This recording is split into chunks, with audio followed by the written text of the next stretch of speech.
Hemos sabido que Madrid en unas horas va a tener que cerrarse o que va a tener que aumentar sus restricciones. El plan, por ejemplo, de control de test de antígenos para detectar lo que comentaban, quién está infectado, cómo vive, cómo se comporta, que respeta las cuarentenas, en las zonas básicas de salud que se señalaron, ¿se va a mantener a pesar de este confinamiento? Sí, vamos a seguir manteniendo esos test que son test de antígenos, que bueno, pues test rápidos que se conoce el resultado en apenas 20 minutos. Ya está principalmente orientado de momento a Puente Vallecas, pero se va a desplegar con el mismo criterio a las zonas básicas de salud donde detectemos que el número de contagios está en el rango más alto de la comunidad. De esa manera lo que conseguimos es pues,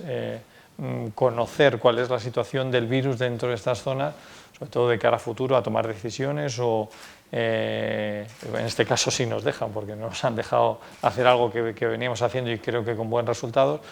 y también sobre todo para conocer cómo se encuentra, hacer una radiografía de cómo se encuentra el virus en estas zonas. Nuestro objetivo es mantener esas zonas y bueno, iremos viendo evolución porque hacer 1 millón de test es una cifra muy alta, pero bueno, ya en esta semana empezaremos ya a desplegar toda la capacidad que tenga la comunidad y hacer ese mayor número de test que se suman a los que ya hacemos a diario. Hay que recordar que estamos haciendo ya entre test de antígenos y PCRs aproximadamente unas 28.000 al día, que es una cifra muy alta. De las comunidades que están en el régimen general ahora mismo es la que tiene mayor ratio. Madrid hace más PCRs de manera, en la última semana, si no recuerdo mal la cifra, Cataluña hizo 110.000, Madrid 161.000 y yo creo que es algo en lo que tenemos que seguir creciendo, ¿no? Hay que detectar muchos casos, hay que conseguir ir a los asintomáticos para cortar esas cadenas de transmisión y poder tener un control de la pandemia. Hoy comentaban que paradójicamente las restricciones impuestas por el Ministerio de Sanidad iban a aumentar la movilidad en la ciudad y por tanto eso podía generar más contagios de los que se preveían con el modelo que había impulsado la Comunidad de Madrid. ¿Temen que esto genere, como decía, más contagios y por tanto hay una previsión de tener que abrir IFEMA en breve o de momento la planificación es la misma? De momento la planificación es la misma. Es verdad que fruto de nuestras medidas, solo vamos a ver el modelo de zona básica de salud, pero las medidas se tomaron mucho antes. O sea, la Comunidad de Madrid nunca ha dejado de actuar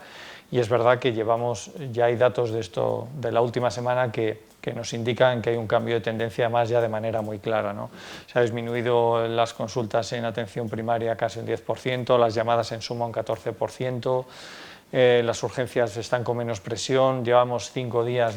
con descenso en el balance, o sea, con ingresos en hospitalización, solo se mantiene las UCIs que crece un poco, pero bueno, sabemos que siempre las UCIs, una vez que se controla la hospitalización, las UCIs van de manera posterior, o sea que todos los indicadores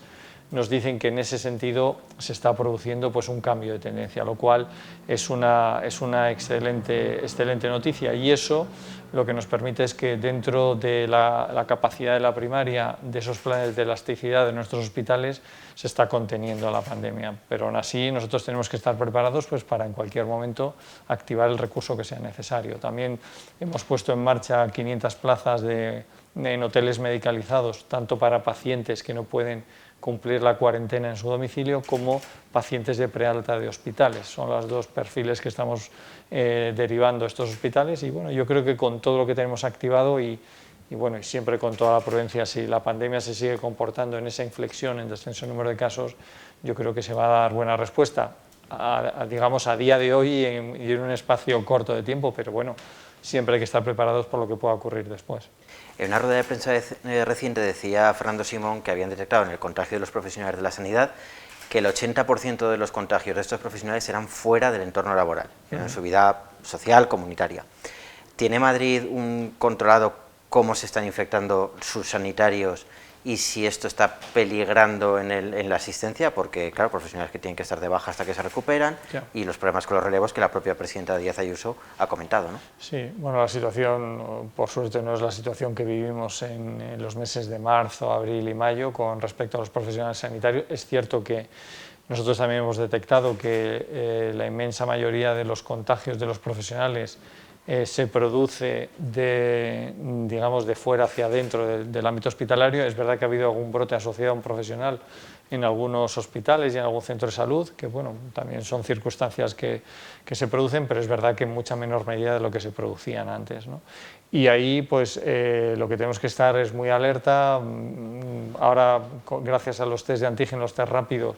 en el caso de que bueno, ese test sea negativo en ese momento, pues permite continuar con la actividad asistencial y tenemos que estar muy atentos y sobre todo pues tomar, cuando se detecte algún caso, pues lógicamente algún contagio, rápidamente aislar los casos y tomar todas las decisiones que sean importantes. Ahora estamos teniendo casos, pero insisto que no es con la incidencia que teníamos en los meses de primavera. Entonces, bueno, tenemos que estar muy atentos y sobre todo pues los profesionales son los primeros que se cuidan, tienen que tener sus equipos de protección y, bueno, y tomar todas esas medidas de responsabilidad individual que tomamos todos, bueno, y especialmente por el desempeño de su trabajo. La Comunidad de Madrid siempre ha sido una defensora de la colaboración público-privada en sanidad. ¿Tienen ahora mismo constancia de cómo están las camas de hospital, las UCIs en la sanidad privada madrileña respecto al COVID? Sí, nosotros seguimos actuando como una única sanidad. Nosotros tenemos una reunión prácticamente diaria con los gerentes de hospitales, donde están gerentes de hospitales públicos y privados. ¿No? La estrategia que se marca es de manera conjunta. Los casos que ellos están teniendo en hospitalización son casos que acuden por la vía de su seguro privado en estas clínicas, pero es cierto que la UCI se está comportando como una única UCI, sea pública, de hospital público, hospital privado. Es lo que funcionó muy bien en los primeros meses de primavera y vamos a seguir con ese modelo, puesto que es un modelo de traslados en el caso que sea necesario, puesto que la cama de UCI es una cama de mayor especialización, requiere un equipamiento determinado y ahí pues yo creo que los hospitales privados tienen esa capacidad de poder digamos, ofrecer esas camas a los pacientes y estamos actuando de manera coordinada. Además, tengo que decir que el coordinador, que es Miguel Sánchez, que es el jefe de cuidados intensivos del Hospital Clínico de Madrid, es el que está haciendo una labor muy buena junto con SUMA, junto con la Dirección General de Procesos Integrados de Salud, que entre ellos estableciendo esta coordinación precisamente pues, para que todo recurso disponible esté habilitado rápidamente y que en ningún caso ningún paciente tenga que esperar en caso de que llegue a pasar a UCI. La vacunación de la gripe empieza en breve en todas las comunidades españolas, este año se adelanta por el tema del COVID. ¿Cómo plantea la Comunidad de Madrid esa vacunación, que tiene que ser, entiendo que intentar llegar a la mayor parte de personas posible y que además sea más rápida quizá que otros años? ¿Cómo plantean el dispositivo? Claro, nosotros el dispositivo que tenemos en la Comunidad de Madrid no solo es un dispositivo tanto de ámbito hospitalario como de centro de salud, también están centros sociosanitarios, en lugares de trabajo. O sea, nosotros en la pasada campaña llegamos a 700 puntos, ahora hay que tratar de llegar a más y sobre todo, claro, buscar centros que sean, o sea, ahora con las precauciones lógicas por el COVID. Nosotros vamos a ampliar esos puntos y también lo que vamos a hacer es ampliar la compra de vacunas. Este año vamos a llegar, creo que es 1.350.000 vacunas. El año pasado se vacunaron 1.150.000 madrileños. Vamos a seguir con los mismos grupos de riesgo y ampliando todavía más esa capacidad de vacunación. Siempre tenemos el reto todos los años del personal sanitario, que es el que menos se vacuna, que está en un 40%. Uno de los objetivos es que el personal sanitario se vacune más, pues fruto también de todo lo que estamos viviendo con COVID, ¿no? Y ahí vamos a trabajar, pues ampliar puntos de vacunación, adquirir más vacunas, que lo estamos haciendo, y luego empezar antes, porque la campaña normalmente empezaba a finales de octubre, principios de noviembre. Este año pues empezaremos en breve, no sé si a finales de esta semana o principios de la que viene, pero empezamos ya antes del 15 de octubre. Hay que lanzar toda la campaña y lo haremos pues para llegar al mayor número de madrileños. Pues bueno, como la sintomatología de gripe y de coronavirus en algunos aspectos es similar, pues es importante poder, o sea, saber quién está vacunado para saber cómo orientar a los pacientes, y ahí pues es un trabajo muy claro de coordinación de todos los escalones asistenciales y de poder vacunar al mayor número de madrileños. Respecto a la vacuna del COVID, no sé si ha habido algún avance en decidir qué grupos son los que se van a vacunar primero, porque es verdad que algunos países del entorno tienen muy avanzada la estrategia. Parece que en este caso el Ministerio de Sanidad no está todavía al mismo nivel que otros países. Es verdad, va un poco por detrás que en otros países, por lo que comentamos en las reuniones de los consejos interterritoriales. Será la Comisión de Salud Pública la que decidirá exactamente a qué grupo se va a vacunar, porque puesto que hay que ver qué vacuna va a ser la que va a llegar primero y qué estrategia hay que llevar, bueno, pues con respecto al tiempo de inmunización y sobre todo qué perfiles de personas tenemos que vacunar. Ahí tengo que decir que se va a llevar una estrategia del Sistema Nacional de Salud, o sea, que se va a marcar que sea pues esa equidad que tengan todos los españoles a la hora de tener esa vacuna, y sobre todo hay que ver, claro, la estrategia va a estar muy condicionada por el número de vacunas y por el tiempo de inmunización, porque a partir de ahí la estrategia, bueno, siempre se piensa que a los más vulnerables primero, pero bueno, también es una prueba que habrá que vacunar quien previamente sepamos que no está inmunizado, o sea que va a ser, o sea, siempre la vacuna con este tipo de pandemias marca mucho, ¿no? La manera de marcar distancia es a través de la inmunización natural, porque uno haya contraído el virus y haya generado inmunidad, o bien por la inmunidad que le genera la propia vacuna. Entonces, para eso hay que saber cuál es la situación serológica y a partir de ahí pues ver quiénes son los perfiles que se vacunan. Pero ahí va a ser un trabajo, yo creo que hay que cerrar muy bien cuáles son las condiciones, insisto, y trasladarlo a todos de manera igual en todo el Sistema Nacional de Salud. Hemos vivido una semana frenética de ruedas de prensa, de decisiones, de anuncio de decisiones, y eso puede que haya generado dudas sobre la gestión de la epidemia, sobre todo en el caso de los profesionales sanitarios, que son los que más leen nuestro periódico. Como consejero de una de las comunidades autónomas más importantes de España, quizá el motor económico de España, ¿qué le diría a esos profesionales que han tenido dudas durante estos días por la situación, sobre todo política, que se... Principalmente que la Consejería de Sanidad siempre ha actuado a la hora de su toma de decisiones con criterios absolutamente técnicos, basados en datos, tanto epidemiológicos como asistenciales. El sistema que utilizamos de monitorizar todo el comportamiento de la pandemia con las zonas básicas de salud, entendíamos que era un modelo que nos permitía precisamente no tomar decisiones para llegar a mucha población, sino hacerlo de manera más concreta en los lugares donde más se estaba contagiando, ¿no? Era un sistema digamos, más selectivo a la hora de tomar esas decisiones. Bueno, y de hecho, después de estos primeros 15 días, vamos viendo que los resultados se van controlando, ¿no? Teníamos 1.050.000 personas en 45 áreas de salud que ellos en esa zona creo que era exactamente el 30% de los contagios. Entonces entendíamos que si establecíamos medidas de restricción de movilidad, de disminución de la actividad económica en esos lugares, permitía no tomar decisiones de mucho mayor, digamos, de mayor dimensión, y es lo que nos ha funcionado y eso es lo que hemos defendido en todo momento. Y sinceramente hemos visto como una auténtica imposición, o sea, una invasión de competencias por parte del Ministerio por algo que es que ni siquiera nos han dejado la oportunidad de poder defenderlo técnicamente, porque todavía no hemos encontrado quién avale que tenga que ser con 500 casos por cada 100.000 habitantes en incidencia acumulada 14 días, por qué poblaciones de 100.000, y el criterio de UCI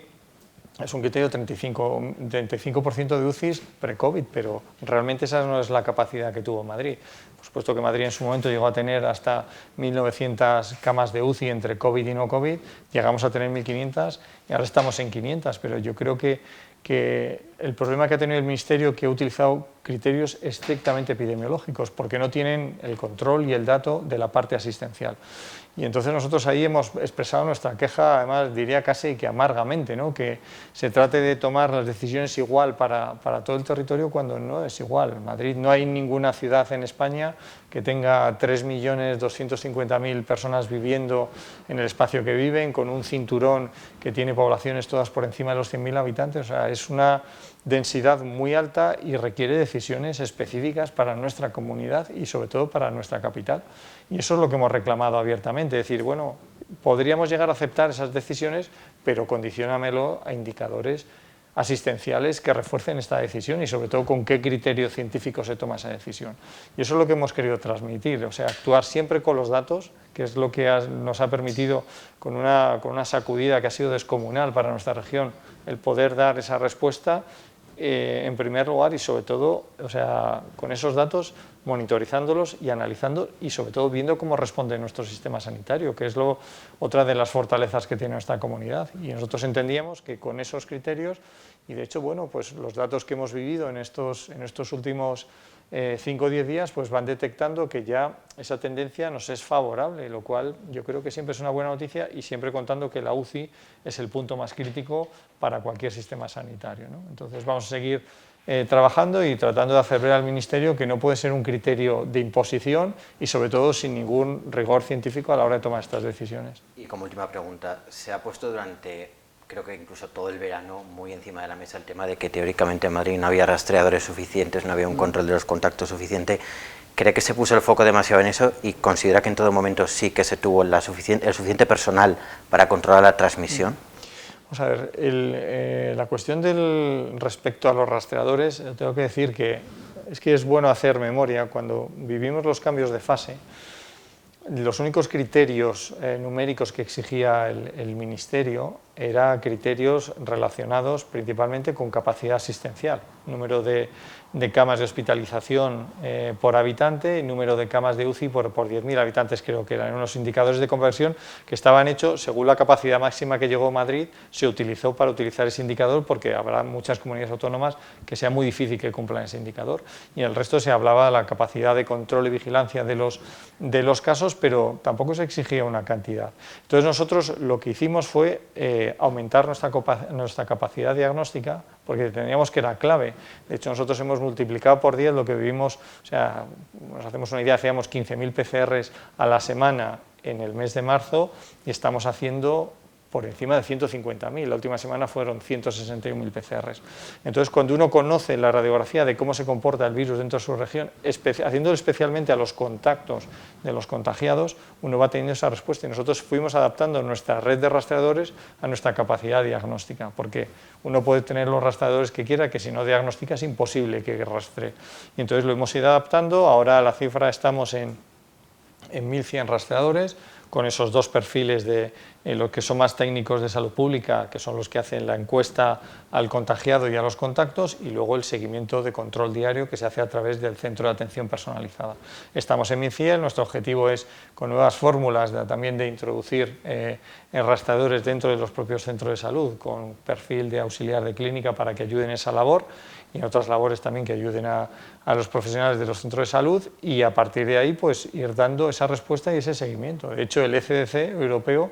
ha dicho que en la Comunidad de Madrid no hay transmisión comunitaria precisamente por esa capacidad de control y rastreo a la hora de seguir los casos. Y tengo que decir que no solo es lo que hace Salud Pública con esta red de rastreadores, que no les gusta utilizar ese término, sino de vigilancia y control, sino también dentro de la propia atención primaria se realizan un control asistencial diario. Creo que la cifra de hoy está por encima de 9.000 personas que se siguen todos los días con llamadas valorando su situación clínica, con lo cual hay que decir que el control es muy amplio, y nosotros vamos a seguir en esta línea de ir dando esa dimensión para tratar de controlar y sobre todo cortar las cadenas de transmisión. Y permítame una última reflexión, como médico, como ciudadano y como consejero de Sanidad. Hoy decía la OMS que no entendía por qué España era un país con tanta transmisión del COVID, si en realidad había pues eso, el mismo control que puede tener cualquier otro país europeo. ¿A usted